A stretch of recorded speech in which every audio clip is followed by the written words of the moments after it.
Okay, so Jim Gayton and Phil Thompson are our two workshop leaders today. Both Jim and Phil provide policy and practice leadership around what goes into Best Starts for Kids contracts. Best Starts for Kids is an initiative that bridges the Department of Community and Human Services, or DCHS, and the Department of Public Health of Seattle-King County. So Best Starts for Kids funded partners may have contracts with one or both of these two King County departments, depending on which Best Starts for Kids strategy is funding you. So some strategies contract through DCHS, some through public health. And so we have both of our experts here. Jim Gayton is our Finance and Administration Services Manager for the Department of Community and Human Services. And Phil Thompson is a contract specialist with the Department of Public Health. So we'll get the benefit of hearing from both of them and learn about what the language in our contracts mean. So we are so happy to have both of you here today, Jim and Phil. I am going to turn it over to you now. All right, thank you, Georgie. Good afternoon, everyone. I am not on camera. I'll probably remain off camera. I'm actually in our office today. Our office doesn't have super good lighting for that, so you would just see an outline as if I'm in the witness protection program, and I am not. But as Georgie said, Phil is a colleague of mine from public health. I work for DCHS. We're going to try and go through a number of provisions within your BSK contracts, particularly the standard terms and conditions, to sort of explain what those are, take your questions. I will do my best to try and keep an eye on the chat, but would ask, Georgie, and if a chat question comes up, please feel free to interrupt and let us know. We can ask for the question in real time. And then I don't know if you want folks raising their hand or jumping in, or should they just reserve their questions for the chat? It's up to me. Okay, if you've got a question, raise your hand using the Zoom feature. I think there's a Zoom feature for hand raise, and we'll try and, like I said, answer those questions in a moment.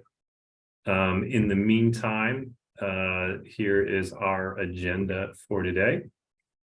So we're going to talk about, like I said, a few provisions of the boilerplate, starting with debarment and suspension, go through record maintenance and inspection. So this is sort of document retention for you guys, what a corrective action plan might include, and then get into some of the more legalese provisions of the boilerplate around indemnification, insurance, subcontracting, and propriety rights. And then we're going to sort of wrap it up with an overview of the contract monitoring and audit processes from your perspective as a county contractor, and what that activity might include.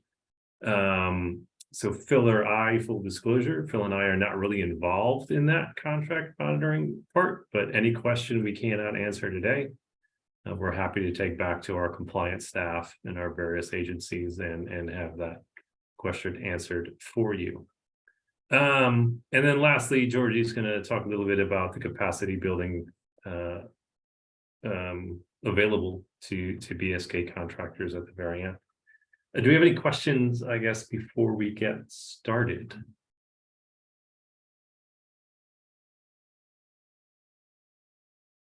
Hearing none, we will go on to debarment and suspension. The other thing I want to own up to is there are a lot of words on these PowerPoint slides. I don't expect everybody to read them as I'm sort of talking over them. I do expect this will become a slide deck that's made available to folks afterwards. With that in mind, we put more words on the slides than we would normally do, understanding that there's going to be, this is essentially going to be a document that you all can refer to in the future or provided to people who maybe were unable to attend. So there's a lot of stuff on here, but again, don't feel the need to read it all right now. So debarment and suspension, generally they're sort of related actions, and they're sort of tied to the federal government. Organizations basically they've received federal funding and have not shown to be good stewards of that funding or have misappropriated it or misused it. Organizations can get suspended or debarred. Just means that there's a period of time with which the federal government is unable to contract with those individuals. Technically, there's also suspension and debarment at the state and local level. Our contracts tend to focus on debarment at the federal level. And then the other thing that's included in your contract is a statement that by sort of signing the contract, you as an organization are certifying that you're not suspended or debarred. So all this language is in the contract because as sort of a protection to the county, so that we know that when we're contracting with someone and they haven't been debarred or suspended, then we know that they're probably, or at least they haven't been determined to be bad stewards of government funds, and they have the integrity to be allowed to spend BSK programmatic funds. Generally what we do, and Phil, I don't know if it's any different in public health, but we'll generally do a debarment check through a federal website on new contractors to see if they're actually suspended or debarred. Yes. And then like I said, the certification is there as a safety net, because sometimes we don't do that, sometimes we forget. And then, like I said, the certification is just you guys saying, we promise we're not suspended or debarred, everything's okay.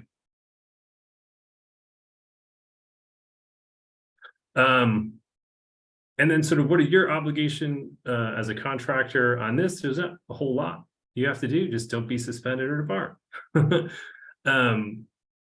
So, and then if you subcontract, there's sort of an additional obligation, which is just ensuring that your subcontractor is not suspended or debarred, because again, these county funds will be flowing through you as a contractor to your subcontractor. So you just want to make sure that if you do subcontract with someone, that they're sort of allowed to receive county funds. So we've got some high-level instructions on how to do that. I will say SAM.gov, like I said, is this federal website that's has a list of everybody who's been suspended or debarred. There's a public search feature, so you have to, I think you have to sort of sign up to be a part of it, and then you get some passwords and you can go in and do your checks and things like that. But it is a federal website, so it is not necessarily intuitive or easy to understand or use. But if you have any questions, feel free to reach out. Someone from the county should be able to help you out with that. Next slide, please. So record maintenance and inspection. So I think there are a few different provisions in the contract that talk about this. Basically just describes sort of things, sort of documents you guys need to retain. And then it has this retention period of 6 years after the end of the contract. It's kind of a random number, but it's also not a random number, because the statute of limitations in Washington for contract claims is 6 years after the end of a contract. So what we do is we just incorporate that into our contract and say that you have a duty to keep these records for that long, because it could be that long before you or the county chooses to bring in action based on what happened in the contract. Purpose is fairly straightforward. Again, it's just to preserve records related to the performance, so that if you or we have a dispute about whether performance was good or bad or what have you, then we have the documentation, you as well as us have the documentation needed to sort of sort out with that, how that dispute should be resolved. Your obligation, again, fairly straightforward. It's just these particular records relating to the performance, payment, accounting, things like that just have to be preserved. I think most people are probably, all this stuff is electronic at this point, but if you had paper records, you would have to preserve those as well. And then the only other obligation is when or if the county or some state auditor or federal auditor comes along and wants to review those, then you would provide those when requested. See if there's any questions. I guess I'll pause for a moment and take a drink, but any questions on either debarment suspension or on record maintenance?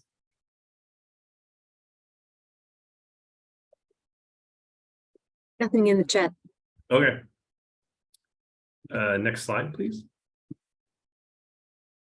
Okay, so the corrective action plan. This is actually a term that shows up, I think, a couple places for us. Basically, the term is used as a way to describe what actions you all as contractors would take in order to either improve or contract performance, or bring your performance into compliance, or into compliance with the contract terms, or compliance into compliance. So so the two aspects are sort of how effective services are in being delivered, and we could have a corrective action plan around that. And then another aspect is, we go out for an audit or something like that, and not all of the accounting records are available, or they're kept in a way that we want to work with you to improve. So we have sort of this performance aspect about how services are delivered, and this compliance aspect about sort of, service adjacent terms and conditions of the contract. But it's the same term that we use, corrective action plan, when talking about how the county will work with you to improve these areas. Why is it there? Again, it's ideally, no one ever cares about what these say, and it never gets used. I think it doesn't get used in probably 99% of the times we're funding an organization. But we do have occasion where either performance or compliance is there's an opportunity for improvement. So this part of the contract essentially sets up a formal process for the two parties, either public health or DCHS, and then you as a contractor, to work together to come up with a specific plan that's going to allow you to either bring the program into compliance with the sort of the performance that was expected, or into compliance with the sort of those adjacent terms and conditions. And then your obligation is just essentially at the beginning is to follow the contract terms and conditions. Basically, this whole process around a corrective action plan will get kicked off. Formally, will get kicked off in something in writing from the county saying that we've identified something that we think is a breach. In practicality, there will have been or should have been several conversations and emails between you and your program partner at the county about these issues, or your finance partner about these issues, to sort of raise them as issues, and then sort of hopefully informally work on resolutions to them. Excuse me. And then it's only as those things progress or fail to progress, then we sort of move into formally sending out a letter that says, we, the county, feel like this contract has been breached. We would outline all the ways we think it's been breached, and sort of talk about what issues we've identified. The next step for you all would be to sort of review that communication and then sort of promptly get back to us with your response. I will say it can include, we disagree with what you're saying for reasons X, Y, and Z, and you can attach whatever documents you have. But if there's general agreement about what has or has not transpired in the past, then that would be the time for you guys to sort of come up with a concrete plan around how we're going to get, or how you would be getting into compliance with the terms and conditions of the contract. As an example, if there are certain payroll records that haven't been kept, that have been identified as a problematic by the county, your corrective action plan might say something like, we're going to work with a part-time bookkeeper to help, improve this area, and they're going to come in twice a month, and they're going to do X, Y, and Z. And therefore, going forward, we expect to have all the payroll records that the county would need. Again, like most things with your program, this is not necessarily something you need to struggle with on your own. Like I said, there should have been many conversations prior to getting the breach letter, prior to sort of getting in a position to develop a corrective action plan, where we've had these conversations. I would encourage you to sort of continue to work with your program partners, either in DCHS or public health, or if you get it, or our compliance departments, if you get a letter from them, to get help on what this plan should look like. Ultimately, we are all invested in the success of your organizations and these programs. So I think what you'll find generally is a willingness to work with you to develop something in a corrective action plan that's going to be both effective and feasible. I don't think it's anybody's intent to impose obligations on any of you that are that you can't comply with. So again, if you get one of these letters and you have to create a corrective action plan and work with your county partner, and we'll get through it together.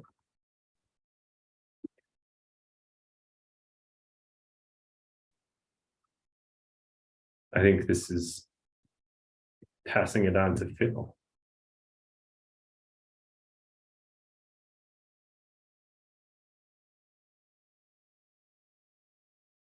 I think you're muted, Phil. Thank you, Georgie.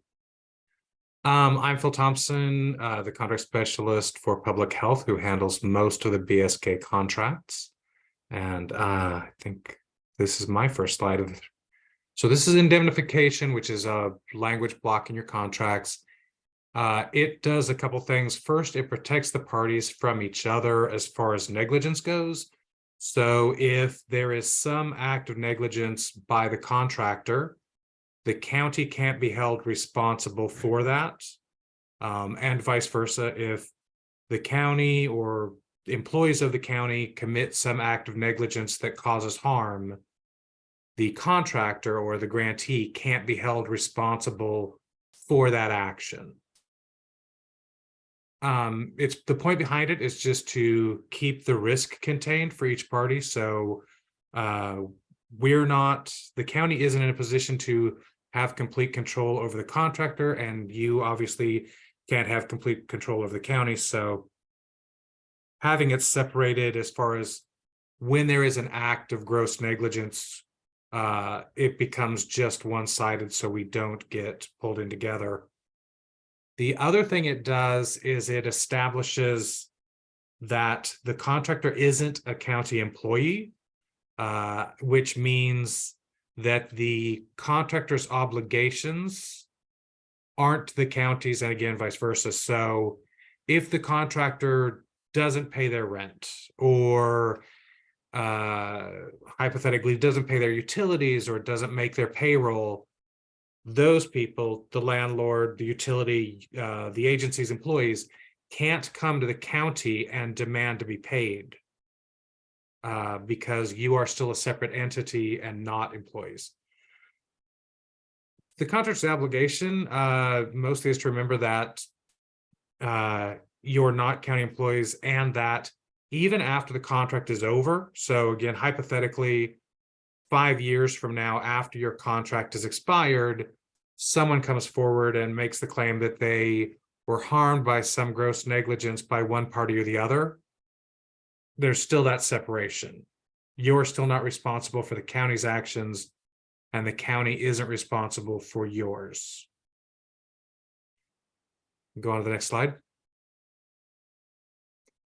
Insurance. So the insurance is listed in your contract. It's also available on the King County's website. It describes the type of insurance. For most of you, that's going to be, well, everyone will have to have commercial general, which is basic insurance. You have to have at least $1 million per occurrence and a $2 million aggregate that then lists the department, whether that's CHS or public health, as your co-insured on your certificate of insurance. You have to maintain your insurance throughout the life of the contract. You may be required to have vehicle insurance. The vehicle insurance is $1 million. And that's if the scope in your contract requires you to provide some sort of transportation services that otherwise can't be carried out without the use of an agency vehicle.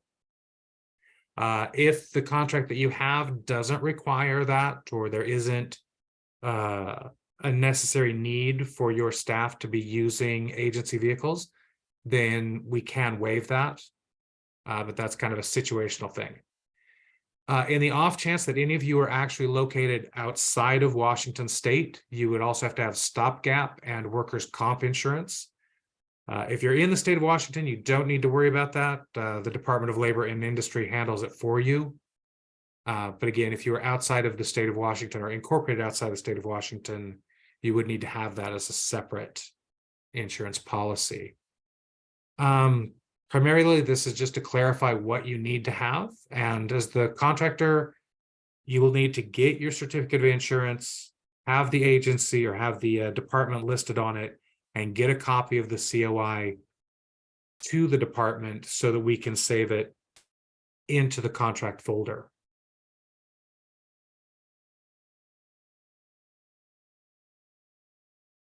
All right, subcontracting.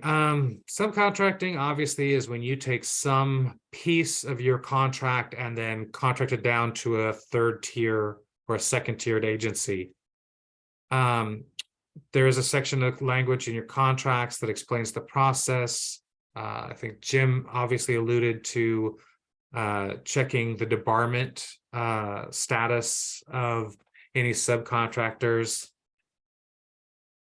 It's in the contract just so that there's a clarification of both what you need to do as the contractor when you're selecting a subcontractor, if you choose to do so. It also protects the county from ending up funding and indirectly funding an agency that has been debarred or that for some reason is considered a bad actor that we wouldn't normally fund. So the requirements are that if you decide to subcontract, that you contact the project manager, identify who your subcontracting entity is going to be, and then they will either approve or reject that entity. You do have to have the county's approval for each one, and there are a set of terms in your contract that have to be included in any contract to your sub-agency.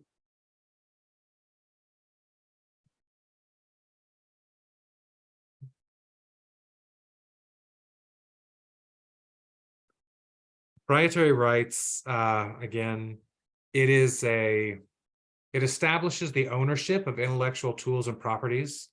There are occasions where an agency may be using a screening tool or some kind of diagnostic form that you already own or that you've already developed, which belongs to your agency. So the proprietary rights are to establish that those items which were the contractors before the agreement was signed remain yours. They don't become county property. So your screening tool, your evaluation formats, those are still yours. The county doesn't doesn't take ownership of them. The other part of that is anything that is a direct product created under the scope of work of this agreement that the county is funding does become county property. So the purpose of this being in the contract is just to clarify the difference between work product created under this scope and intellectual property that existed prior to, and who has the ownership of those items. The contractor's obligation, honestly, is just to keep in mind that anything that is produced while the county is funding it is the county's property, unless other arrangements are reached in negotiation of the contract. And that, again, you are not obligated to surrender any of your intellectual property that pre-existed to the county. Phil, we have a question in the chat about Yes. the subcontractor. Let me get back to it, actually. So the question is, can you please describe the difference in requirements for subrecipients versus subcontractors regarding including the flow down language and monitoring, etc.? That's a tough one, because the difference between subrecipients and subcontractors has a lot of taxable issues on a federal level. Yeah. It is so subrecipient is a federal term. So if we're getting federal money, and BSK is not federal money, so at least for these programs, subrecipient doesn't have there's no subrecipient implications, but generally I think what you're saying is that as a subrecipient under federal uniform guidance, there are a bunch of requirements that apply to us as well, as a pass-through entity of federal funds. If we're funding somebody as a quote subrecipient, then it triggers some additional requirements on our part as a pass-through entity versus if we're funding somebody as a contractor. And I'm not on camera, but I'm using air quotes around both of those words. There are sort of different things, and then you all as recipients of money through the county, as either a subrecipient or contractor, could sub out that work or outsource that work or parts of that work to other organizations, and at that point you would become your own sort of pass-through entity and have sort of an independent duty to determine whether somebody's a subrecipient or a contractor. But thankfully, none of that stuff really applies because this is county funds. And really what we're looking at is sort of a difference between whether you're hiring someone to perform something specific to the scope of the services that are included in your contract with the county versus you contracting with somebody who maybe isn't specific to that scope. So an example would be, I mentioned earlier this idea of sort of hiring someone to come in and help out with payroll a couple of times a month. That would not be a subcontractor under either the public health or DCHS contracts. So that's not anything you would have to worry about as far as passing through all of these provisions that Phil was just talking about. If you are hiring someone to sort of perform the eligibility analysis or provide counseling services, then that would be probably be a subcontractor, and then all of those things would sort of flow down to meet with them. Thank you, Jim. Did you see the chat? Yeah. Okay, thanks. So need to include or not include the language from their county. So I would say that the default would be to include everything. I'm hesitant to sort of provide a bunch of guidelines or ideas about when those things may not arise. I think if you as a contractor wish to subcontract some portion of your services and you've found someone who you think would be great to be included as part of the program, like Phil said, if sort of the first obligation is to reach back out to the county and sort of get permission to go do that. In those conversations, if specific things come up where specific provisions or specific requirements are an issue for you and your subcontractor, then I think that's the point for discussion. So the circumstances where those might arise are varied. It could be anything. But like I said, I think at least from my perspective, we've tried to be fairly flexible with our contractors, where they've identified a subcontractor that everyone sort of agrees would improve the performance or improve the results in their communities. We're happy to work with folks on what may or may not be included in that subcontract.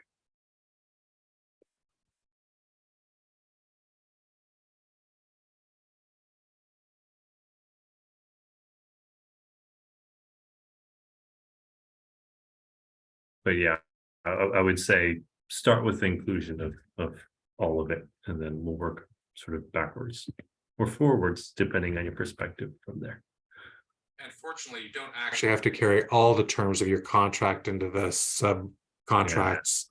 There's very specific sections that you will cut out and use.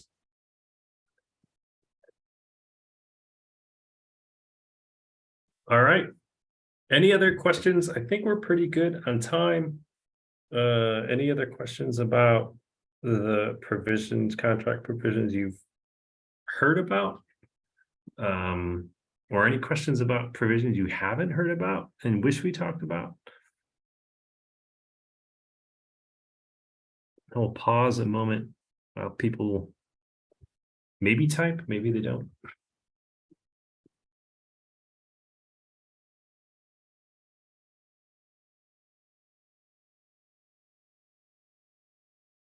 All right. Moving on to contract monitoring. So this as an activity is a little bit different than, like I said, from I think what Phil or I do on sort of a day-to-day basis. So we tend to get involved, if you think about a contract lifecycle.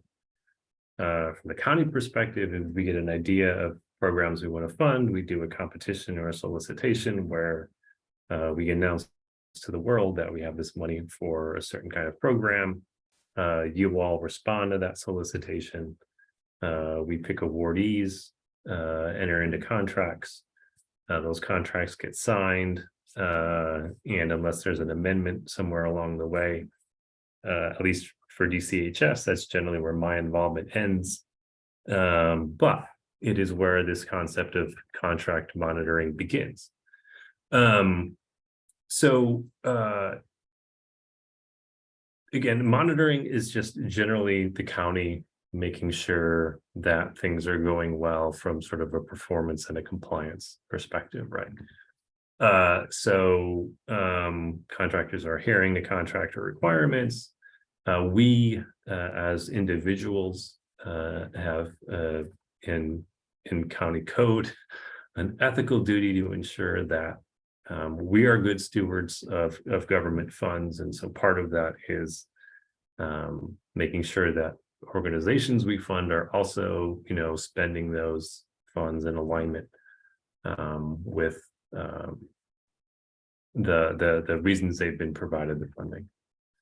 And then also, Georgie will talk about capacity building separately later, but this like I said, with the corrective action plan, the corrective action plan is an opportunity for us to work with you and say, here's a way we can improve things, and you can sort of use that advice and sort of improve either your sort of administrative activities, your service activities. Contract monitoring is just another opportunity to do that, even if it doesn't result in a corrective action plan. It's an opportunity for county staff to engage with you and your staff to identify opportunities for improvement. Next slide, please. So basically, again, there's stuff that the county, that our departments will sort of do internally in advance of sort of a monitoring visit. But essentially what will happen for you guys is at some points you'll get a notice from us indicating that a monitoring visit is going to be scheduled. That will probably include a request for certain documents be provided in advance of that monitoring visit so that the county can review them for adequacy and develop any questions it might have prior to that actual visit. So there's just a list on here of some types of documents that may be included. Another thing is a couple days you may get another request from us for client files to review. Again, this is more related to sort of that performance monitoring rather than the compliance monitoring. Again, so we have time to review those, develop questions or concerns or advice or whatever, and then come into that meeting to talk about the actual monitoring visit. Next slide, please. So essentially the two sorts of activities that'll occur at these monitoring visits are county staff talking to your staff, and again, program staff around the areas of performance, and then your accounting and finance staff around areas around compliance. And then the document review we just talked about, which will include the things that were provided in advance. On site, we might review the financial reports, accounting statements, things like that. If there are any subcontracts, the monitors might review those things as well. And then, like Phil said, one of the things they would look at is, do we have all these appropriate terms and conditions in there? If there aren't, there might be questions about that. Your response to those questions might be, well, here's all the emails where the county said it's okay if we didn't include all of those things, and then we can sort of have that discussion with you all about, are your activities in compliance with the terms and conditions of the contract. And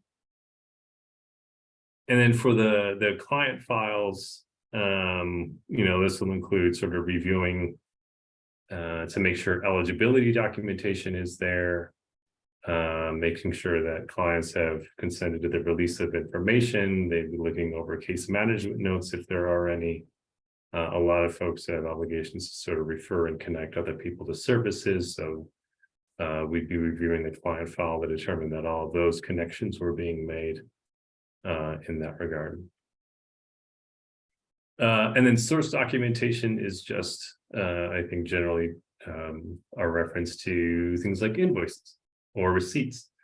So if you've submitted an invoice to us for payment of various expenses, this is just sort of getting the source documentation for that and making sure that all of the, your request to us and our payment to you ties back to the payments you all have made to third parties in order to perform the contract.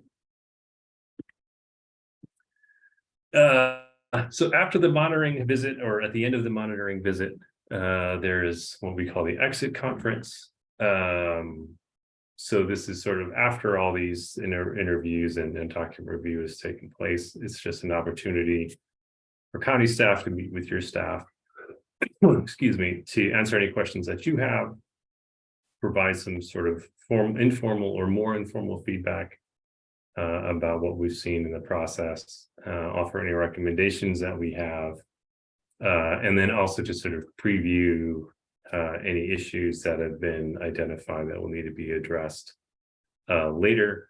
And again, when it happens is essentially at the end of this sort of process. A desk review is essentially means that there's somebody sitting in a county building or currently at their home, and asking you to sort of conducting this through Zoom or Teams or some other thing, or it will be sort of somebody showing up at your door or at your facility and sort of talking about this stuff as they're about to leave. Next slide. So the results letter is basically the final documentation that the county provides after the monitoring visit, after the exit conference, after we've sort of gotten back, reviewed all the notes, asked follow-up questions, gotten those answers from you. Basically, compliance staff for the county will draft a letter saying there's either no issues or there's minor issues or there's significant issues. We have an internal process where that gets reviewed and then approved, and then it's finally sent out, and then we will just send it for essentially the same people that we contact when we say that we have an intent to go monitor someone. They'll get that exit letter, and I think generally, again, like with the corrective action plan, there'll be an opportunity. Actually, you can go to the next slide. I don't know if it's on that. Yeah. So if there is issues that have been identified in that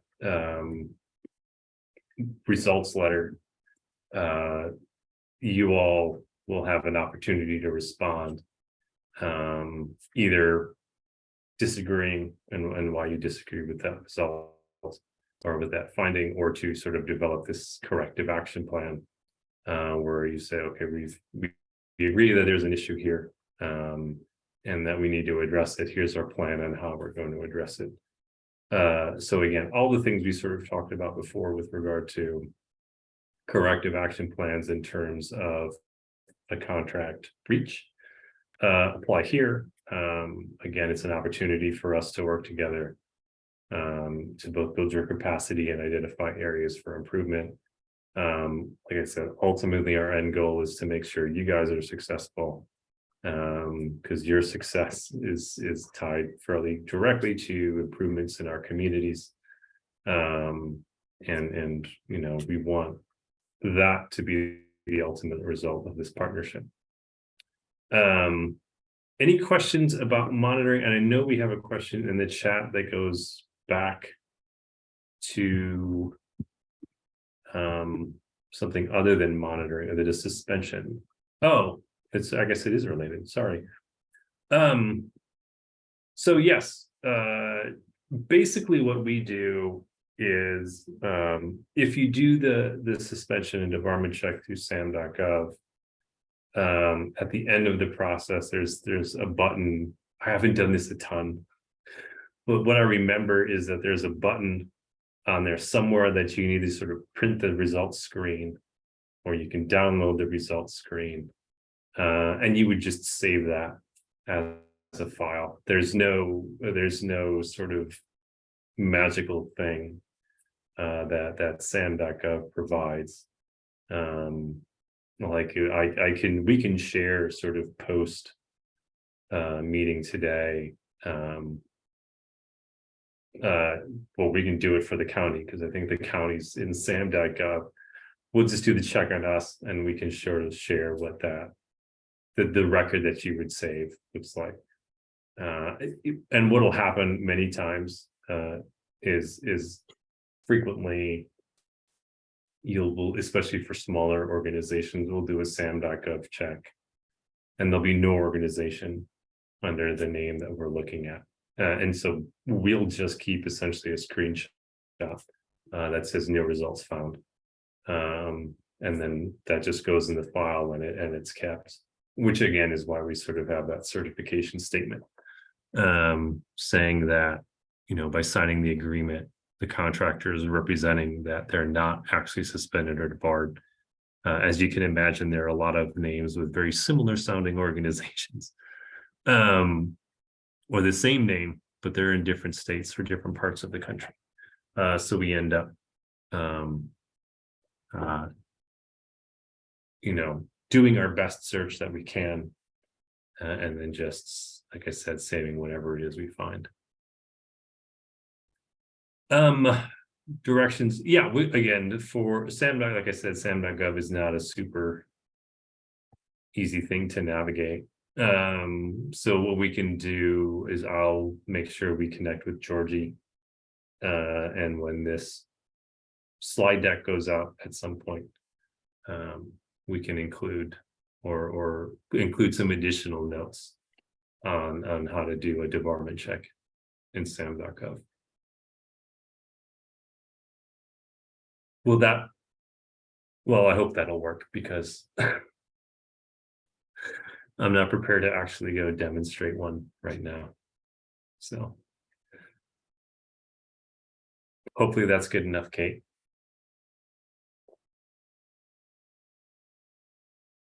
She says yes, thank you. Okay.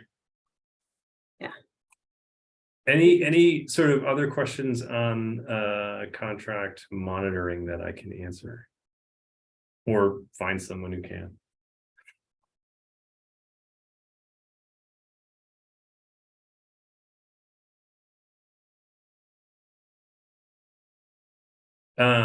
Question is, yeah, if BSK grantees are required to monitor sub-agreements, what does that monitoring entail? That is one I will defer on, because I do believe it would be required. And I think that's going to be one of those provisions Phil talked about that should be included in the subcontract. What does it entail? I am less equipped to answer, I'm afraid. And that's going to be very situational too, depending on what the primary contract scope is.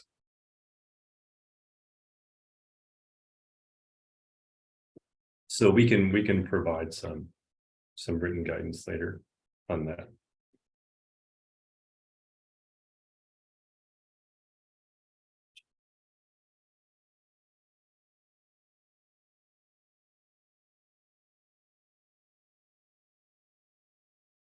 All right. I think you're next, Georgie. Okay, and there was that question before that went back to suspension and debarment. Can you please explain about maintaining proof of checking for suspension? Did we cover that? Yeah, I think it's essentially there's a button, like when you get to the results page of your debarment search, there's a way to sort of download or show the results in kind of a print screen, and that's all there is to it. There's not like a formal report or anything. So you recommend that CBOs, once they download that, it's probably a one-pager from SAM saying we're not debarred, that they save it as a PDF in their files? Yeah, just so they can somewhere. Okay. Somewhere they can find it and show it to us. Because your worst possibility, or the worst thing that could happen is not checking the debarment for your selected subcontractor, sending the request to the project manager, who will then send it to us, and then we check the debarment and find out that agency is debarred, and now you've wasted your own time, the project manager's time, our time, that other agency's time. If by some strange fluke you checked someone, downloaded that screenshot that says they're not on the debarment list, and then we find them on the debarment list, we can't hold you accountable for that, because clearly that happened in between those 2 points in time.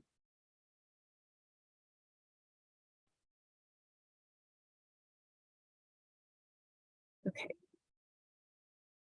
And I'm answering some of these questions in the chat.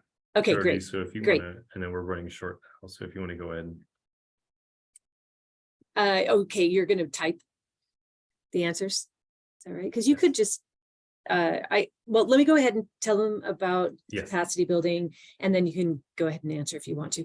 So the last slide is just the capacity building slide. Many of you are probably already aware about the capacity building support that is available to you as a Best Starts for Kids funded organization. During the entire time that you are funded by Best Starts, you could access consultants who are experts in board development, equity and social justice, finance, human resources, IT, legal, marketing, needs assessment, organizational development, or data and evaluation. And these can be multiple different projects. If you have an IT project for a while, you can also have a legal project or a marketing project going at the same time with a different consultant. So we have 14 great consultants available, consultant teams available, and there is a website that I can put in the chat after I'm not presenting anymore. But I think that Phil's going to put my email in the chat. And if you want some capacity building support in any of these 10 areas, I urge you to just give me an email and let me know. And we will, if you have a preference about which of the consultants you'd like to work with, I'd be happy to honor that preference. But if you don't, as most organizations don't have a preference actually, and I would just go out and find out who's available and who's the right one for you. And then we would introduce you and get you that support that you want. And it's free of charge to your organization. It's just another way that the King County and Best Starts for Kids really wants to support the community-based organization's sustainability in the long term by funding not just with money for your program, but with capacity building support for your whole organization. So if you find yourself with findings or monitoring and you need an outside consultant's expertise, please feel free to send me an email. We have 4 minutes left. Jim, do you feel like you've answered, and Phil answered all the questions? I'm going to say yes. Yeah. And then anybody's free to disagree with me.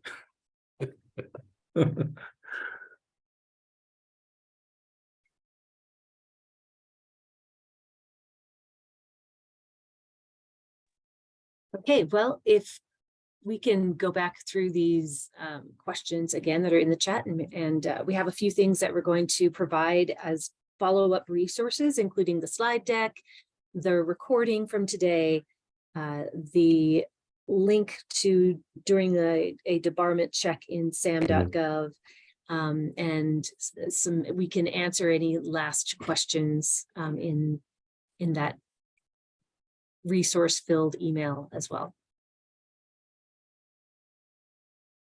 Jim and Phil, thank you so much for being here today to tell us all about Best Starts for Kids contracts. Thanks, my pleasure. Really appreciate it. Thank you everyone for coming.